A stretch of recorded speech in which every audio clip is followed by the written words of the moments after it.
आज की इस वीडियो में हम बात करेंगे नेपोलियन के पतन के बारे में। नेपोलियन के पतन के कई कारण थे, जिनमें से मुख्य कारण नेपोलियन का रूस की राजधानी मॉस्को पर हमला था। नेपोलियन की साम्राज्यवादी आकांक्षा तथा महाद्वीप व्यवस्था के पक्ष पर रूस के साथ उसके संबंध पुनः बिगड़ गए। फलस्वरूप 1812 में नेपोलियन ने रूस पर आक्रमण कर दिया। फ्रांस में इसे रूसी अभियान कहा जाता है, जबकि रूस में इसे 1812 का देशभक्ति पुण्य युद्ध कहा जाता है। नेपोलियन की 100% सेना जब रूस से बाहर आई तो अपनी असली क्षमता की 25% बची थी। नेपोलियन की आधी से ज्यादा सेना युद्ध में कम, रसिया की ठंड और भूख में ज्यादा मरी। नेपोलियन का सोचना था कि रूस की राजधानी मॉस्को पर अपना कब्जा कर ले तो वह रूस के सम्राट जार अलेक्जेंडर को संधि करने पर मजबूर कर देगा। लेकिन जार अलेक्जेंडर अपनी राजधानी को मॉस्को से सेंट पीटर्सबर्ग ले गया और नेपोलियन के मॉस्को पहुंचने से पहले ही पूरी राजधानी में आग लगवा दी। नेपोलियन को बिना संधि के वापस लौटना पड़ा। इतनी बड़ी यात्रा के बाद नेपोलियन की विशाल सेना थक गई थी।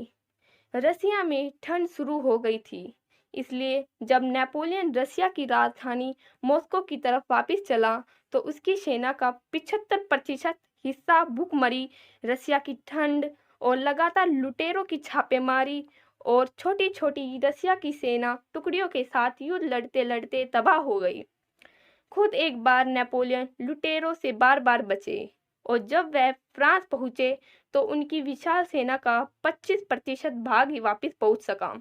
नेपोलियन जब फ्रांस वापस पहुंचा तो वह और उसकी सैन्य शक्ति बहुत कमजोर हो गई थी। इसी बात का फायदा उठाकर यूरोप की महाशक्तियों ने नेपोलियन के विरुद्ध नए गुट का निर्माण किया और नेपोलियन के साथ लेबनीज का युद्ध लड़ा। लेबनीज का युद्ध यानी बैटल ऑफ नेशन सेक्सोनी के लेबनीज नामक स्थान पर 16 से 19 अक्टूबर 1813 को लड़ा गया था। रूस, प्रसा, ऑस्ट्रिया और स्वीडन की संयुक्त सेनाओं ने रूस के जार अलेक्जेंडर प्रथम के नेतृत्व नेपोलियन को पराजित कर दिया।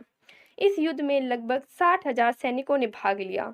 इस प्रकार प्रथम विश्व युद्ध के पहले यूरोप की यह सबसे बड़ी लड़ाई थी।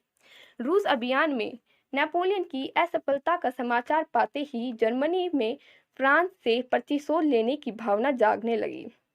लोग देश को नेपोलियन के नियंत्रण से मुक्त करने के लिए संघर्ष के लिए तैयार हो गए। राष्ट्रीयता का जबरदस्त उबाल आया। इस तरह 1813 में प्रसा ने फ्रांस के विरुद्ध युद्ध की घोषणा कर दी, किंतु प्रसा की सेना को नेपोलियन ने पीछे धकेल दिया। 1813 में प्रसा, ऑस्ट्रिया, इंग्लैंड, रूस तथा स्वीडन ने मिलकर नेपोलियन के विरुद्ध फ्रांस की राजधानी पेरिस पर कब्जा कर लिया। अतः नेपोलियन ने आत्मसमर्पण कर दिया और फ्रांस के सिंहासन से अपने समस्त अधिकार त्याग दिए। उसे इटली के पश्चिम में एल्बा द्वीप देकर वहां का स्वतंत्र शासक बना दिया गया और फ्रांस में लुई 18वें को सम्राट नियुक्त किया गया। नेपोलियन से छुटकारा पाने के बाद यूरोप की समस्याओं को सुलझाने के लिए 1814 में ऑस्ट्रिया की राजधानी वियना में मेटरनिक की अध्यक्षता में एक सम्मेलन हुआ, जिसे वियना कांग्रेस के नाम से जाना जाता है। फ्रांस की भौगोलिक सीमा वही रखी गई जो 1792 में थी और वहां बूरो वंश के शासन को पुनर्स्थापित किया गया। फ्रांस में लुई 18वें अव्यवस्थित शासन से जनता असंतुष्ट थी।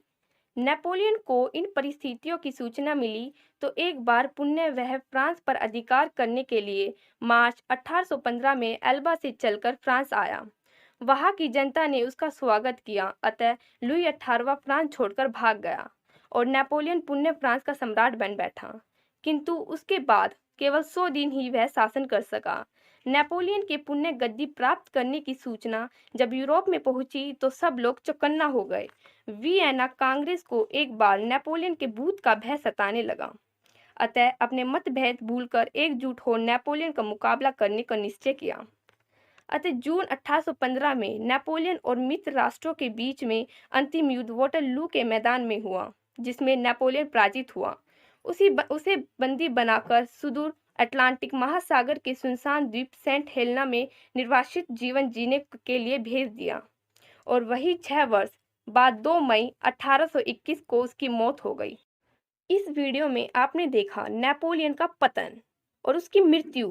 अगर आप जानना चाहते हैं कि कैसे नेपोलियन एक लेफ्टिनेंट से फ्रांस के सम्राट बने और नेपोलियन के 10 अद्भुत साल जिसमें उन्होंने 54 युद्ध जीते, तो आप हमारे नेपोलियन बोनापार्टे के पार्ट 1 और पार्ट 2 को जरूर देखें।